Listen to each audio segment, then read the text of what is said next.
Classical free will theory, or libertarianism, is the view that our human actions are not determined by prior causes and that we possess free will. Libertarians believe free will and determinism are mutually exclusive. They say the requirements for freedom are: our actions are not determined. If an event is determined, then at some time before the event, the way things were meant that it couldn't have happened in any other way. Our actions are not random either. If our actions were random, then they would be caused by nothing, but this means the action is not free because it wasn't caused by you.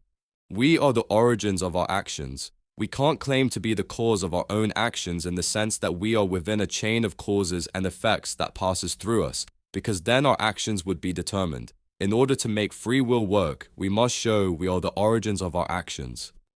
The first of these requirements doesn't seem to be a huge problem. In previous videos, we've said that discoveries in modern physics may allow the possibility of a probabilistic worldview. However, the other requirements are harder to argue for. Let's briefly look at the two main objections to classical free will, then in future videos we'll look at how classical free will theorists have responded to them.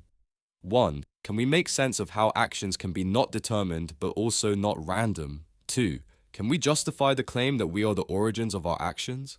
It may seem logical that an event being undetermined implies that it has no cause.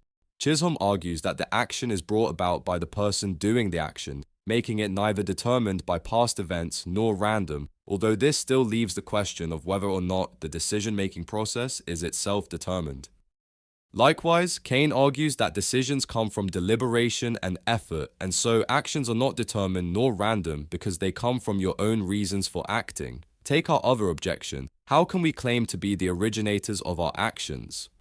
Chisholm argues that we need to just accept that agent causation is different to event causation. He likens agent causation to Aristotle's idea of unmoved movers. Agents can be causes without being cause themselves. Kant might argue that we are free insofar as we act according to our own reason rather than on impulse, but perhaps this isn't very convincing. We haven't gotten to the bottom of what causes our reasoning.